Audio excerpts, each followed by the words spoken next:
Bismillahirrahmanirrahim. Assalamualaikum warahmatullahi wabarakatuh. Apa kabar Bapak Ibu? Baik. Alhamdulillah, luar biasa. Allahu Akbar.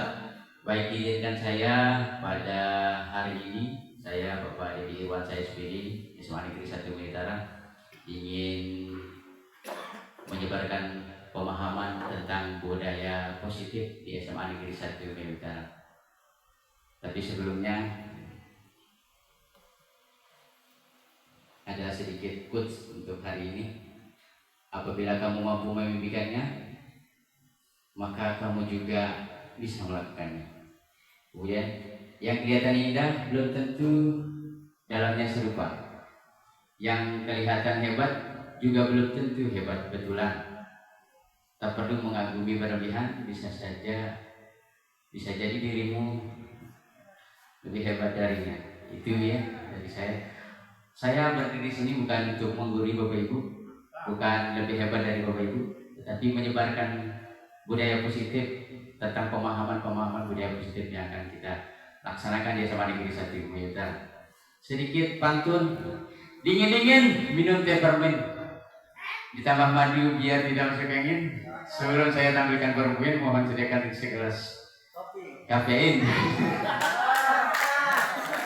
Pergi ke sawah membawa rantang untuk makan bersama Pak Mamat. Saya ucapkan selamat datang untuk para hadirin yang terhormat. Pergi ke pasar membeli paprika, pulainya melewati goa. Sebelum presentasi dibuka, marilah kita awali dengan doa. Mari kita berdoa agar kegiatan ini dirahmati Allah Subhanahu wa taala. Berdoa dirahmati dimulai.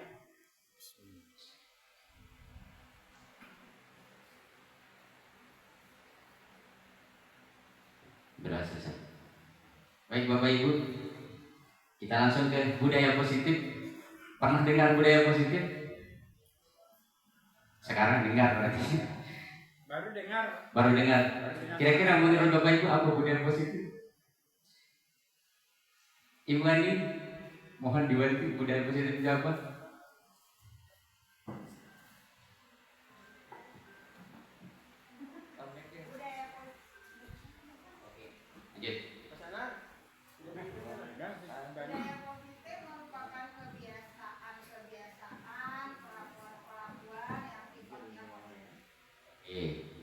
Terima kasih Bu Ani. Mungkin ada tambahan dari Pak Arif, mungkin silakan Pak Arif.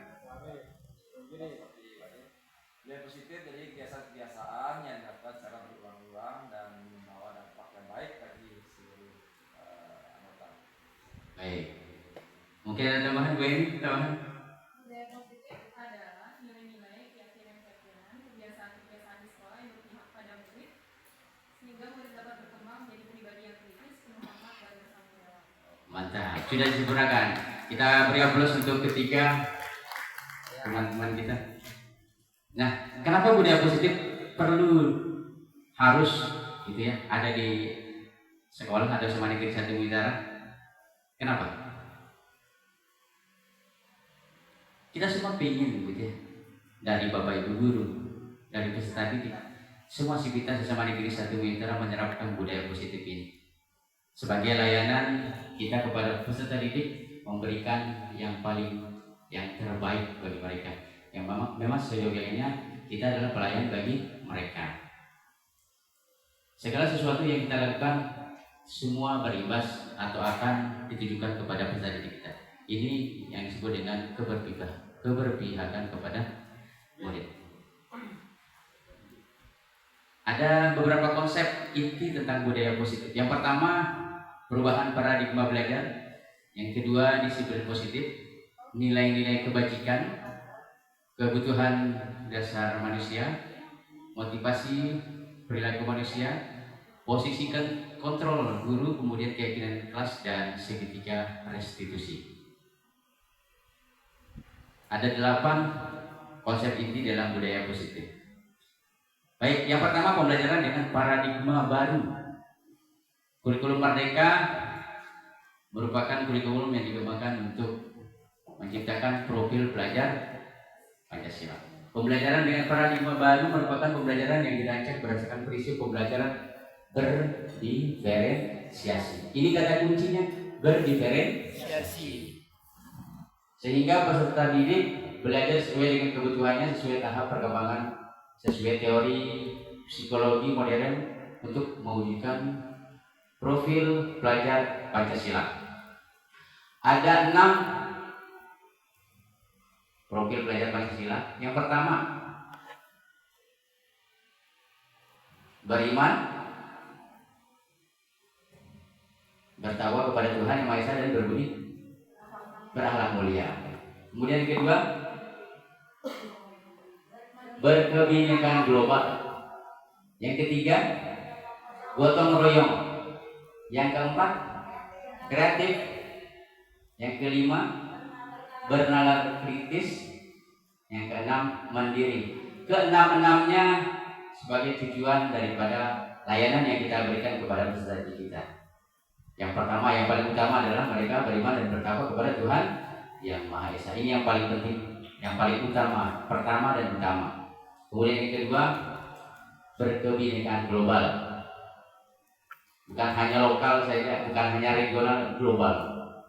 Mereka bisa menghargai satu sama lain. Kemudian gotong royong, mereka harus mampu bekerja sama, tidak sendiri-sendiri, tidak individualistis. Kemudian kreatif, anak-anak bisa kreatif dengan bantuan Bapak Ibu guru, mengarahkan, membimbing, sehingga anak-anak kita menjadi anak-anak yang kreatif nantinya. Kemudian bernalar kritis, mereka peka terhadap lingkungannya, mereka peka terhadap teknologinya, mereka peka terhadap zamannya, dan mereka peka terhadap perkembangan di dunia. Kemudian yang terakhir, mereka bisa survive mandiri terhadap perubahan, mandiri terhadap alam dan kodrat zaman dan terhadap lingkungan sekitarnya. Ini yang pertama. Kemudian ada beberapa miskonsepsi tentang teori kontrol. Kita sebagai guru terkadang seperti ini konsepnya. Yang pertama, ilustrasi guru mengontrol murid. Kemudian ilustrasi bahwa semua penguatan positif efektif dan bermanfaat. Kemudian ilusi bahwa kritik dan membuat rasa bersalah mampu menguatkan karakter.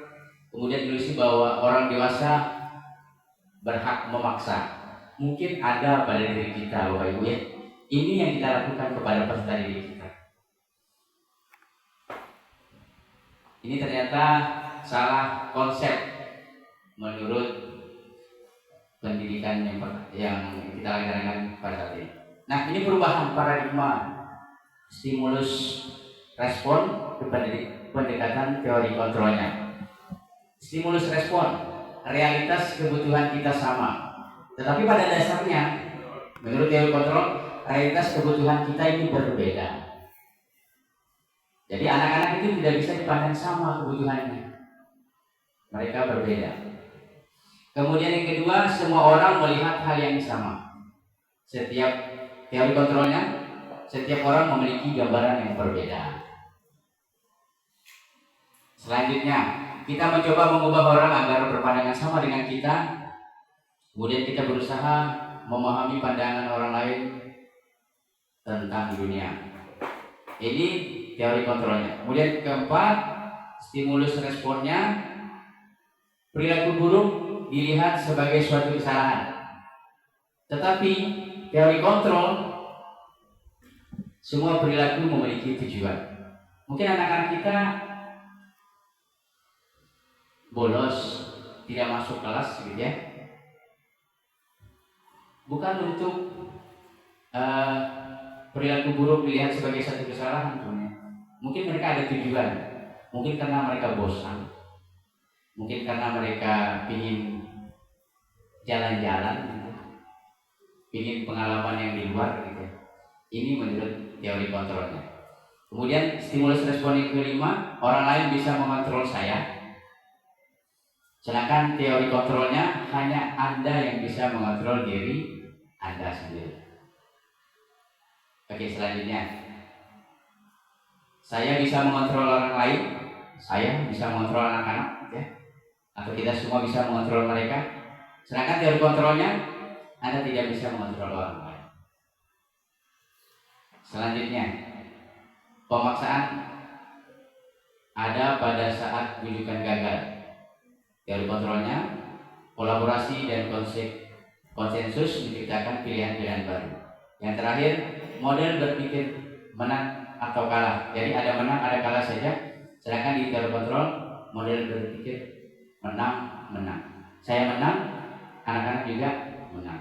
Kita dengan solusi kita bisa membuat anak-anak juga bahagia dengan solusi yang kita tawarkan kepada mereka. Selanjutnya, disiplin positif. Ini teori menurut disiplin berasal dari kata disiplina yang berarti belajar. Disiplin belajar pada dasarnya mengacu pada siswa sendiri yang memiliki tanggung jawab terhadap apa yang dilakukannya berdasarkan nilai-nilai yang diyakini. Jadi disiplin itu berasal dari dalam diri. Disiplin itu merupakan salah satu cara penerapan disiplin yang bertujuan untuk menumbuhkan kesadaran serta memberdayakan peserta didik tanpa imbalan penghargaan, ancaman ataupun hukuman. Sebagai pendidik, tujuan kita adalah menciptakan peserta didik yang memiliki disiplin diri sehingga mereka berperilaku mengacu kepada nilai-nilai kebajikan universal dan memiliki motivasi intensif dalam perubahan perilaku ke arah yang lebih baik. Disiplin positif ini diciptakan untuk anak-anak dari dalam, bukan diciptakan dari luar.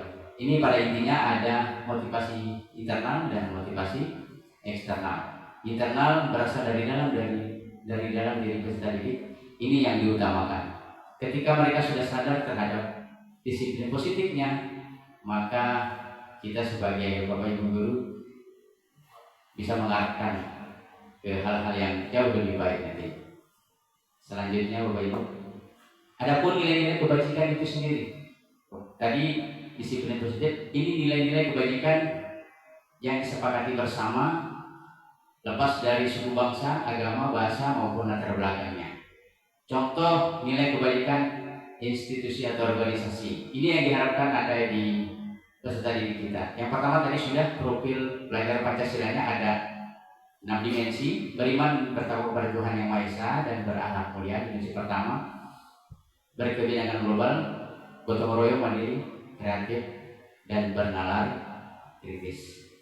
Kemudian menurut Ibu Primary Years Program, toleransi, saling menghargai, rasa hormat, integritas, mandiri, menghargai, antusias, empati, keingintahuan, kreativitas, kerjasama, percaya diri, dan komitmen. Ini yang berdasarkan Ibu. Kemudian keterampilan hidup, life skill, dapat dipercaya, lurus hati, pendengar yang aktif, tidak merendahkan orang lain, dan memberikan yang terbaik dari diri. Ini nilai-nilai kebajikan. Banyak nilai-nilai kebajikan yang perlu diterapkan di peserta didik kita. Namun sebagai usaha, ayo kita coba gali satu persatu nilai-nilai ini kita terapkan kepada peserta didik kita yang profil belajar Pancasilanya, yang Ibu ataupun yang life skill. Kita berusaha saja Bapak Ibu. Ketika kita berusaha dengan hati ikhlas, tidak mengharap apa-apa, sesuai dengan tanggung jawab kita masing-masing, insya Allah akan mendengar doa dan usaha kita nantinya. Ini usaha bukan hanya dari tangan, tetapi dari doa. Semoga yang kita lakukan insya Allah berkah. Selanjutnya, semua manusia memiliki kebutuhan. Ada kebutuhan dasar manusia. Ini merupakan segala sesuatu yang kita lakukan untuk mendapatkan apa yang kita inginkan. Seluruh tindakan yang kita lakukan memiliki tujuan tertentu, dan semua usaha yang kita lakukan adalah dalam rangka memenuhi kebutuhan dasar kita dengan baik.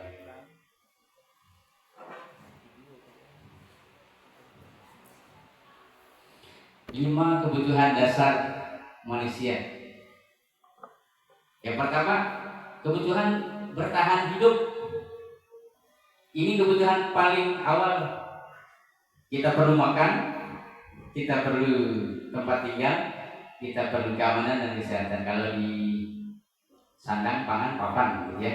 Ini kebutuhan dasar kita, kebutuhan primer, sekunder, tersier. Ini kebutuhan bertahan hidup. Kita nggak makan nggak hidup. Kita nggak ada tempat tinggal, mau tinggal di mana? Kita perlu keamanan. Alhamdulillah Indonesia sudah merdeka.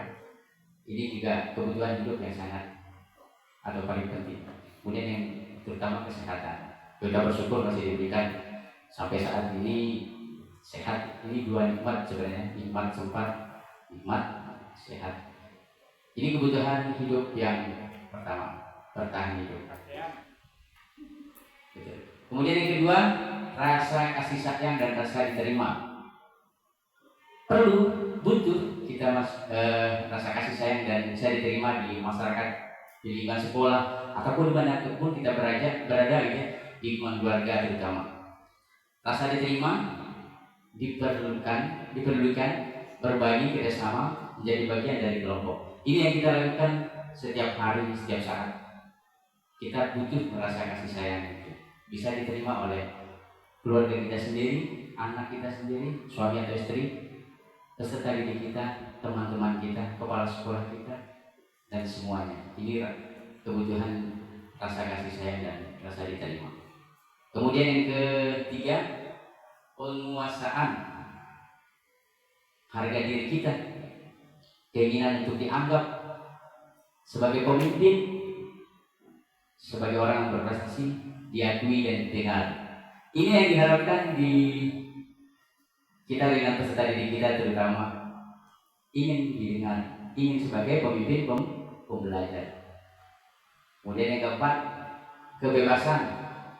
Kita bisa mandiri, memiliki pilihan, mencoba hal baru, mampu mengendalikan arah pada dirinya. Yang terakhir, kesenangan, bermain, humor, antusiasme dan tertawa. Ini kebutuhan dasar pada manusia, termasuk juga pada peserta didik kita. Pada peserta didik kita biasanya yang sering bolos, ingin kebebasan, ingin kesenangan, yang bolos ya. Kemudian yang acuh-acuh di pembelajaran, ya mereka juga butuh kasih sayang, diperhatikan oleh Bapak Ibu guru. Ini kebutuhan dasar pada manusia, termasuk pada peserta didik kita. Nah, ini yang kita katakan tadi, motivasi. Motivasi ini ada dua macam, ada motivasi ekstrinsik dan motivasi intrinsik. Motivasi intrinsik, yang pertama ekstrinsik dulu, ada dua, untuk menghindari ketidaknyamanan atau hukuman. Yang kedua, untuk mendapatkan imbalan atau penghargaan dari orang lain. Kita bekerja untuk mendapatkan imbalan. Kita anak-anak mengerjakan PR untuk mendapatkan nilai ya. Kemudian anak-anak berpakaian rapi agar tidak dihukum, agar tidak dijemur. Ini bagian daripada motivasi ekstrinsik. Sedangkan motivasi intrinsiknya untuk menjadi orang yang mereka inginkan dan menghargai diri sendiri dengan nilai-nilai yang mereka percaya. Contohnya ketika kita mengendarai sepeda motor harus memakai helm. Ada juga mungkin motivasi kita. Yang pertama, kalau ekstrinsik mungkin tidak ditangkap oleh polisi gitu ya, karena ada aturan, tidak ditilang gitu ya. Tetapi ketika berbicara motivasi intrinsik, kita butuh keselamatan, kita butuh keamanan, makanya kita memakai helm, datang dari dalam diri sendiri. Begitu juga di peserta didik kita nantinya, ketika motivasi ini betul-betul dari dalam diri mereka, selesai masalah gitu ya. Mereka akan belajar dengan senang hati, mereka akan belajar dengan sesuai dengan apa yang diinginkan oleh tujuan pendidikan nasional, menjadi manusia Indonesia seutuhnya. Oke, ini tentang motivasi. Selanjutnya ada 3 hal yang membedakan apakah itu berupa hukuman, apakah itu berupa konsekuensi dan restitusi. Ini kita semua adalah bimbingan konseling ya bagi anak-anak kita. Nah, tinggal bagaimana kita mengambil apakah itu hukuman, apakah itu berupa konsekuensi ataupun restitusi. Ada 3 ini. Yang pertama, kalau berupa hukuman tidak terencana tiba-tiba, kemudian murid tidak tahu apa yang akan terjadi atau tidak dilibatkan, bersifat satu arah, berupa hukuman fisik ataupun psikis. Sedangkan konsekuensi terencana, disepakati sesuai peraturan, murid tetap dibuat tidak nyaman, sikap guru selalu memonitor murid. Sedangkan restitusi, proses menciptakan kondisi bagi murid untuk memperbaiki kesalahan, proses kolaboratif yang mengajarkan murid untuk mencari solusi sendiri. Salah satu contoh misalkan ada siswa terlambat nih, kemudian kalau berpenghukuman contohnya apa? Terlambat misalkan jam olahraga misalkan. Hukuman atau konsekuensi Bapak Ibu? Hukuman kalau disuruh lari keliling lapangan 2-3 kali misalkan hukuman atau konsekuensi. Nah, coba kita bedakan dengan ini. Ketika terlambat jam olahraga, suruh bersih WC, hukuman atau konsekuensi? Konsekuensi atau hukuman? Berdasarkan hal yang di depan. Ada hubungannya enggak dengan pelajarannya, gitu ya? Ini yang membedakan. Ketika hukuman tidak ada hubungannya, hanya satu arah, gitu ya? Tidak ada keterlibatan antara mata pelajaran, misalkan contoh mata pelajaran yang diampu dengan hukuman yang diberikan. Misalkan terlambat jam olahraga suruh bersih WC, apa hubungannya? Gitu ya. Tetapi ketika jam olahraga disuruh keliling lapangan, mungkin untuk pemanasan, ada hukuman, itu konsekuensi. Ya, jadi bukan sembarangan memberikan hukuman ataupun konsekuensi ataupun restitusi nantinya. Nah, ketika ini berulang, maka perlu adanya proses kesepakatan dengan peserta didik. Ayo buat kesepakatan mereka dengan Bapak Ibu guru agar ini tidak terulang, meretas siklus menjadi hal yang lebih baik. Berbicara sehingga terencana dan disepakati sesuai peraturan, kemudian proses menciptakan kondisi bagi murid untuk memperbaiki kesalahan. Ini restitusi. Semua murid pasti melakukan kesalahan, begitu ya, Bapak Ibu. Jangankan murid, kita juga melakukan kesalahan. Namun siapa yang berubah dan lebih baik itu ya dikatakan manusia yang lebih baik. Lanjut, bagaimana Bapak Ibu guru sekarang dalam posisi kontrolnya? Ada 5 posisi kontrol Bapak Ibu guru. Yang pertama, kita sebagai penghukum biasanya.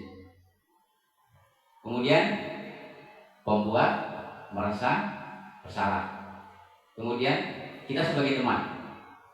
Kemudian kita sebagai pemantau.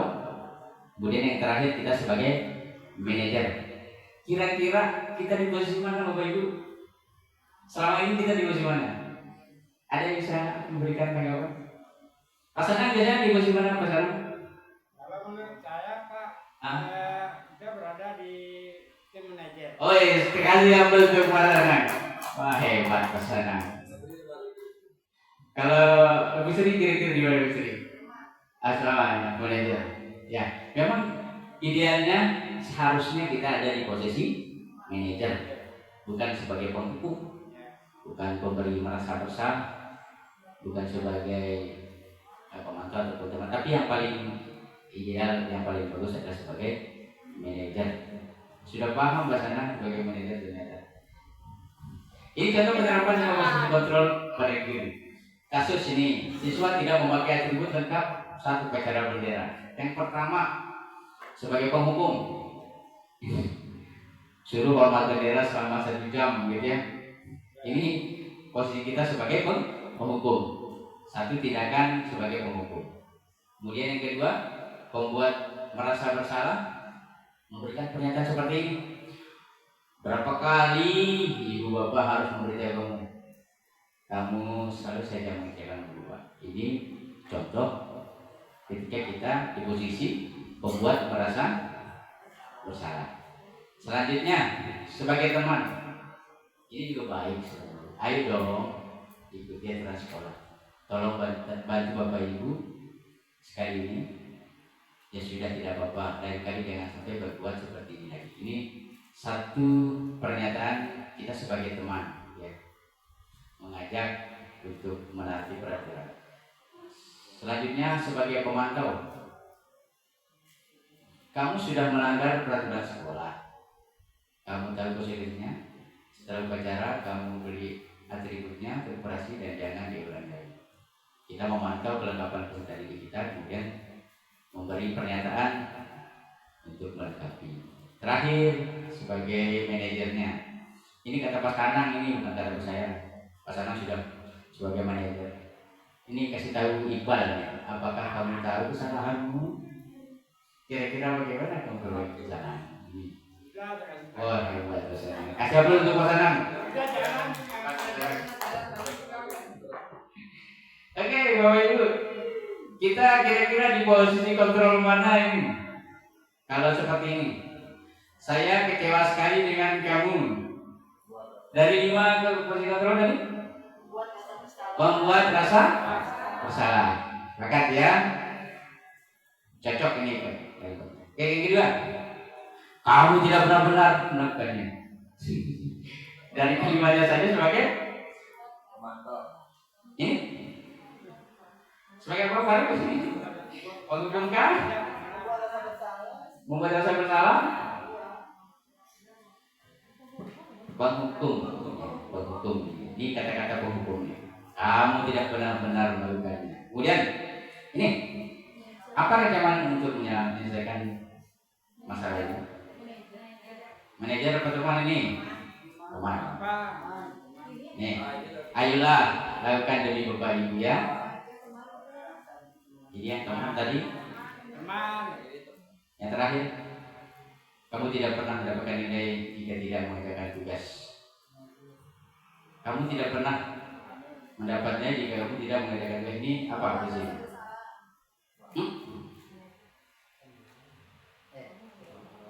Kamu tidak pernah Pemantau ya Bapak Ibu ya.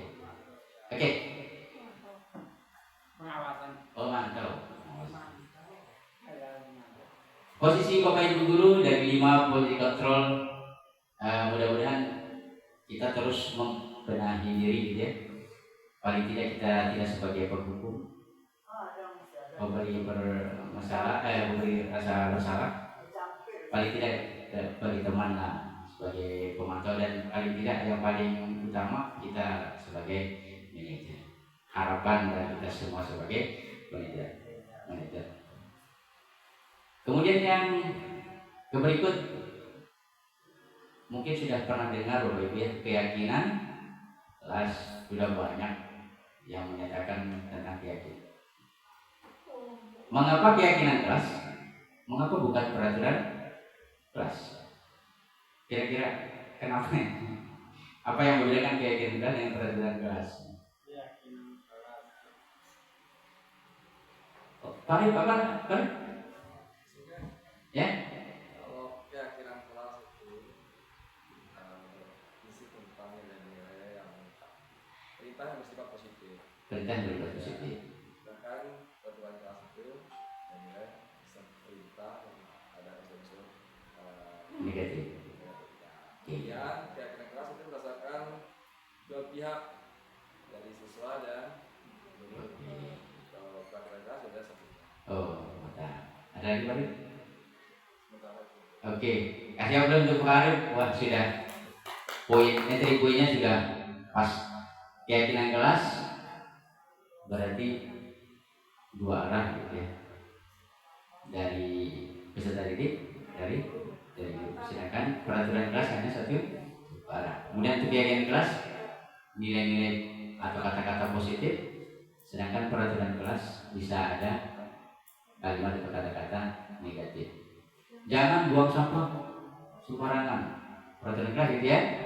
Keyakinan kelasnya contohnya, buanglah sampah pada tempatnya. Jangan menyontek. Berlakulah jujur saat ulangan. Apa lagi? Apa lagi Bu sana?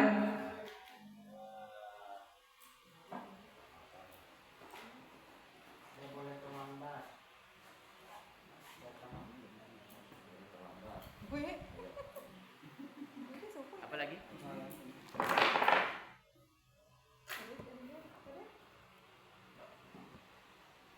Oke. Ini entry poinnya ya Bapak Ibu. Kenapa keyakinan kelas bukan peraturan kelas? Keyakinan kelas berasal dari dalam diri peserta didik kita. Yakin gitu ya.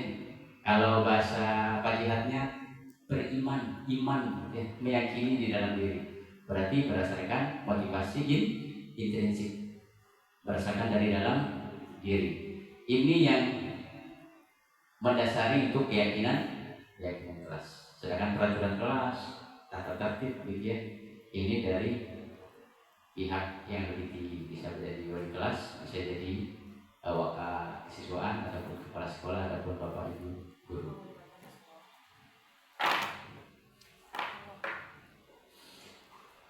Ketika kita melakukan pembentukan keyakinan kelas, ini poin-poin yang dijadikan dasar bersifat abstrak berupa pernyataan universal, dibuat dalam pernyataan positif seperti yang ditekankan Pak Arif tadi.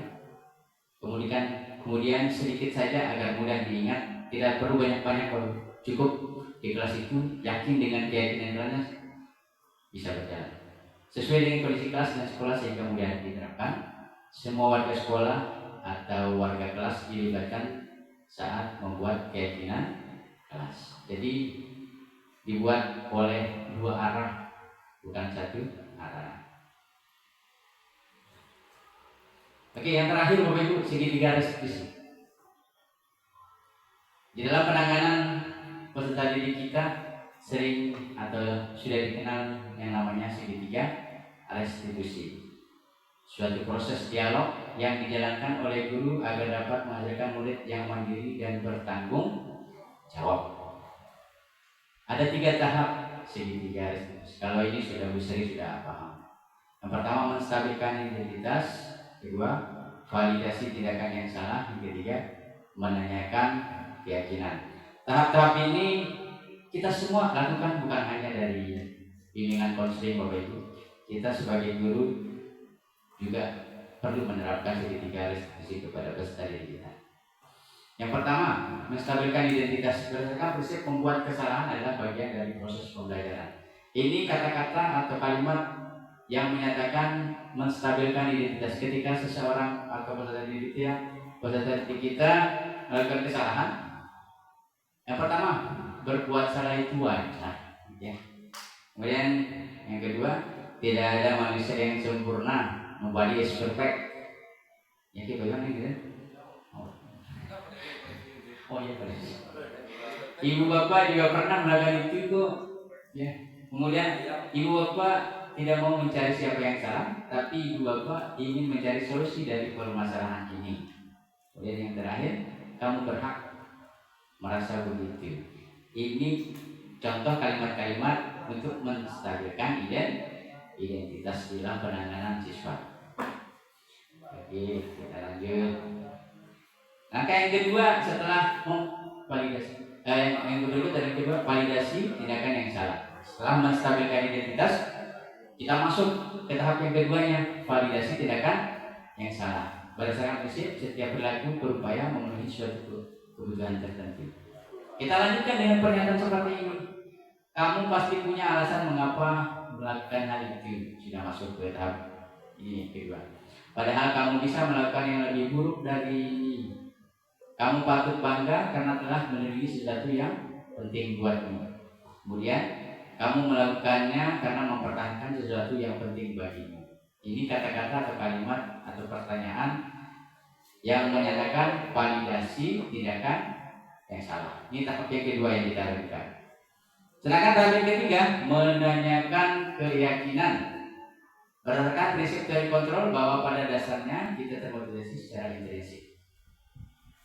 Kalimatnya, yang pertama, apa keyakinan kelas kita? Menanyakan kembali tentang keyakinan kelas gitu ya. Kemudian nilai-nilai apa yang telah disepakati bersama? Karena kita sudah membuat keyakinan kelas, makanya lahir seperti ini. Seperti apa gambaran sebuah kelas yang ideal menurut kamu? Kemudian kamu ingin menjadi orang seperti apa? Ini tentang tahap menanyakan keyakinan. Jadi segitiga restitusi langkah yang perlu diambil ataupun peserta didik kita melakukan kesalahan ataupun melakukan pelanggaran. Yang terakhir Bapak Ibu penutup, dalam penerapan program disiplin positif hendaknya guru memiliki standar kepribadian profesional dan sosial yang baik, di mana guru mampu merefleksi dirinya dalam posisi kontrol saat ini. Bagaimana perjalanan dirinya sebagai among atau manajer yang menuntut murid-muridnya sebagai insan yang mandiri, merdeka, dan bertanggung jawab. Ini tercantum dalam standar pendidikan nasional pendidikan kita. Yang perlu ditekankan di sini bahwa kita sebagai manajer di sini sebagai pamong daripada peserta didik kita. Mungkin itu saja yang dapat saya sampaikan. Diseminasi budaya positif SMA Negeri 1 Utara bagian daripada aksi nyata di modul 1.4 pendidikan guru penggerak angkatan 11 saya. Demikian, terima kasih atas perhatiannya. Mohon maaf segala kekurangan.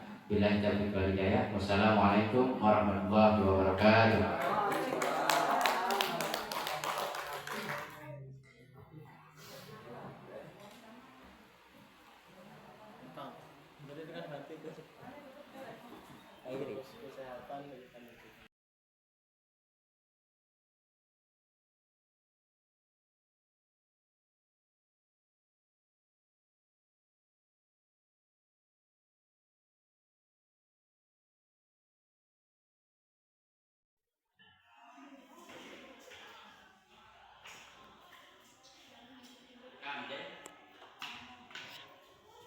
Baik, assalamualaikum warahmatullahi wabarakatuh.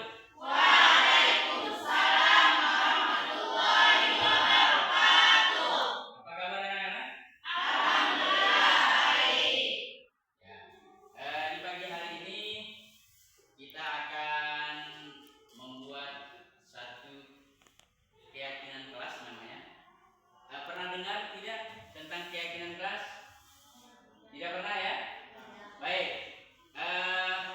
Bapak akan menjelaskan tentang keyakinan kelas. Keyakinan kelas itu merupakan suatu keyakinan yang berasal dari dalam diri kalian untuk membuat pembelajaran di kelas terasa aman dan nyaman, sehingga pembelajaran bisa berlangsung dengan senyaman mungkin, seaman mungkin, sehingga di dalam warga kelas bisa belajar dengan baik. Nah, keyakinan kelas ini berasal dari dalam. Pernah dengar peraturan kelas juga? Pernah dengar tata tertib sekolah juga? Ini tidak jauh beda sebenarnya. Cuma di dalam kelas ini ditekankan tentang keyakinan yang berasal dari dalam diri. Nah, ketika kalian yakin dengan hal tersebut dan hal tersebut positif untuk semua warga kelas, maka ini hal yang baik yang bisa ditularkan ke sesama teman di dalam kelas. Baik sesama teman, baik dengan bapak ibu guru ataupun dengan warga sekolah yang lainnya. Nah, bagaimana tentang keyakinan kelas ini? Apa yang akan kita buat? Nah, nanti dari kalian, oleh kalian dan untuk kalian, nanti akan Pak berikan kertas yang akan kalian tulis nanti di sini. Kemudian kita tempelkan di depan nilai-nilai apa saja atau keyakinan-keyakinan apa saja yang bisa kalian tulis di sini untuk kita semua. Ya, satu hal untuk keyakinan kelas kita mengambil kata-kata positif ya. Mengerti dengan kata-kata positif? Seperti ini. Misalkan jangan buang sampah sembarangan. Negatif atau positif? Positif. Negatif ya. Jangan ya. Bisa diganti dengan jagalah kebersihan. Ya. Kemudian jangan menyontek. Ini kan negatif. Diganti dengan jujur. Seperti itu. Ganti nilai-nilai negatif dengan nilai-nilai positif. Jadi kata-kata yang ada di sini nanti kata-kata yang bermuatan positif. Baik, sekarang Bapak akan bagikan satu persatu kertasnya. Silakan diisi. Mau itu satu keyakinan saja ya. Silakan.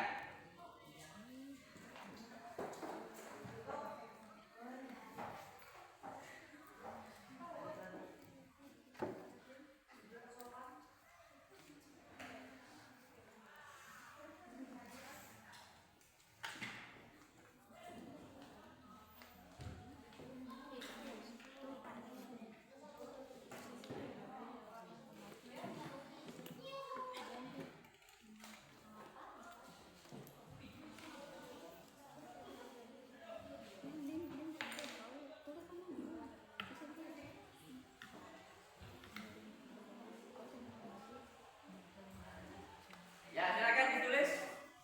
Ya, satu kalimat tentang keyakinan kelas yang menurut kalian penting untuk ada di dalam keyakinan kelas. Silakan. Kalau sudah, silakan tempel di depan. Jangan lupa tulis nama, kemudian tulis keyakinan kelasnya.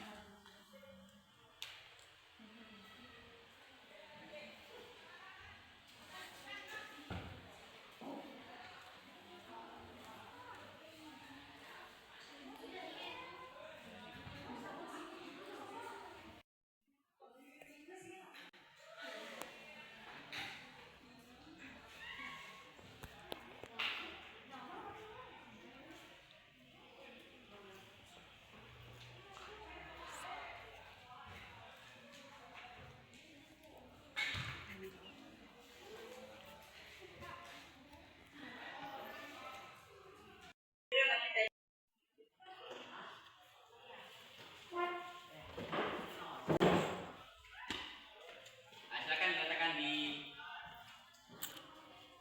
marker. Ya, silakan lanjut.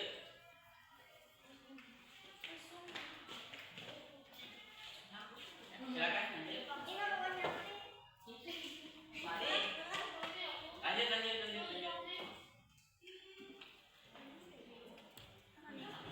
Nah, lanjutkan.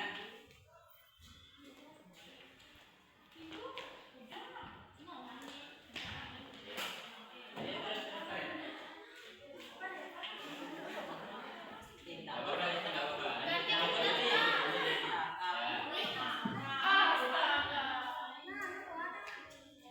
disandingkan. Oke, ya.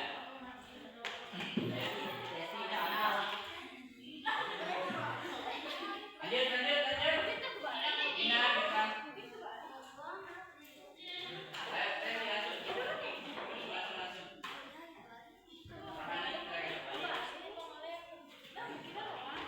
Langsung. Kanan, langsung. Lanjut.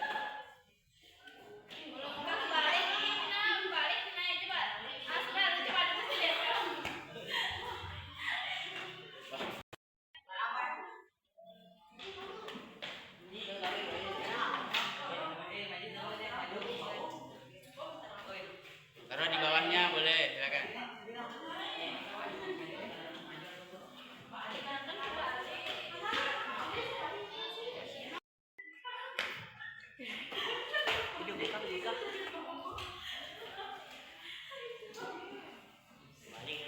Kebalik.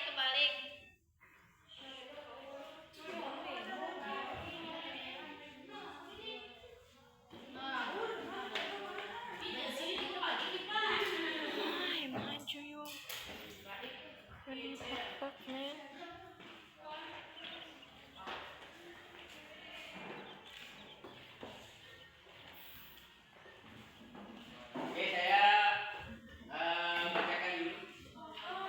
Saya satukan yang di bawah yang sama.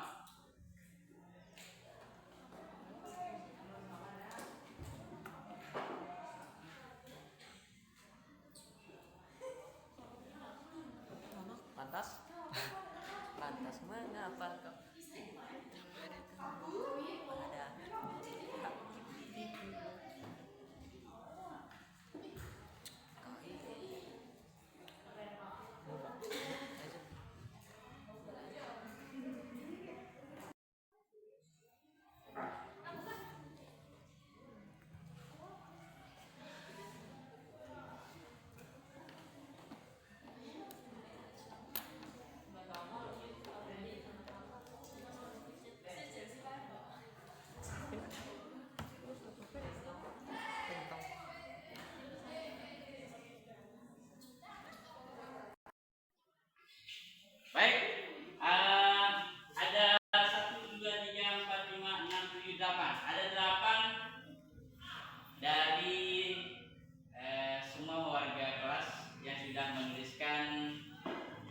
keyakinan kelasnya.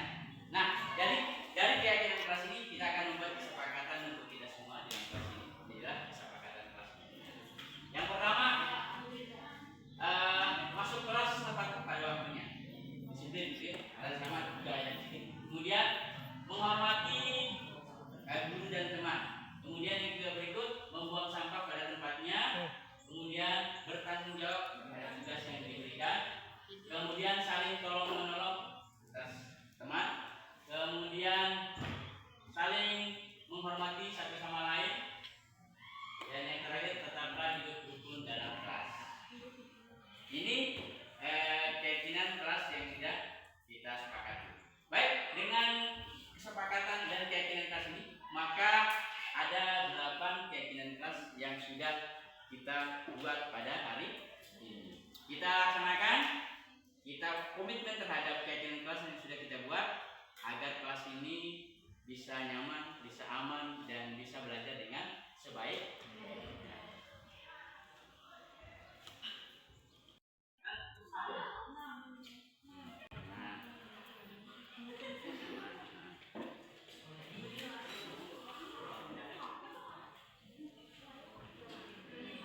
Lanjut.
Assalamualaikum warahmatullahi wabarakatuh.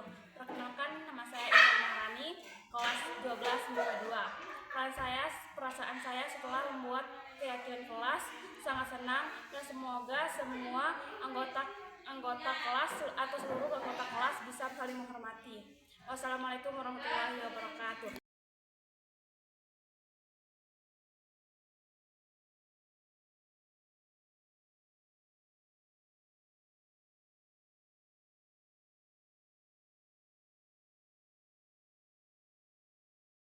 Assalamualaikum warahmatullahi wabarakatuh. Perkenalkan, nama saya Deni Telegra. Perasaan saya sangat senang saat membuat keyakinan kelas. Semoga warga kelas dapat bertanggung jawab. Wassalamualaikum warahmatullahi wabarakatuh.